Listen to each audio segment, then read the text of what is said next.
Jotelo mag riwruok mar Nases kod nyamrerwa e pacho ka okwayo sirkal mamalo kod mago mag counties mondo mi otiek ng'anyo margi madhi donjo e jumbe mar ariyo sani.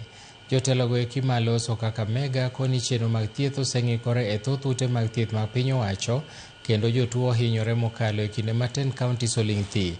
Gikoni ng'ur magi ok gin ma nyalo tamo 10 counties loso, ka gikoni tok teko emomiyo pod gibiro medo dhi nyime kod ng'anyo margi ka ng'urgi oriwo sundo 10 counties mondo mi oketi e tim ogirimiti mar tich mane gichuo e kogno.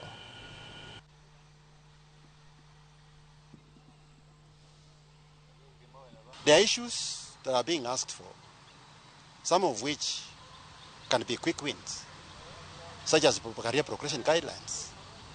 The government was part of the development of career progression guidelines. After we finished and the Public Service Commission ascended, we expected its implementation.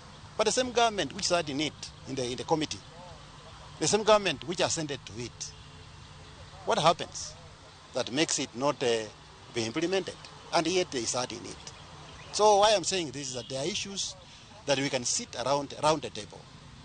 And we are even ready to arbitrate to ensure that the strike comes to an end so that our patients and our clients, those who need immunization, those who need specialized care, those who need to deliver, are taken care of. The babies are not able to get the services in our facilities for immunization. The midwives are out there. They would really want to help the mothers, but they are not able to do that because of the strike that is running.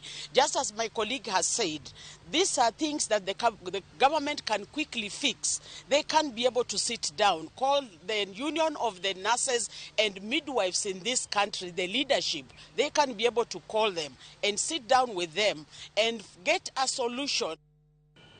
Jopiny ward ma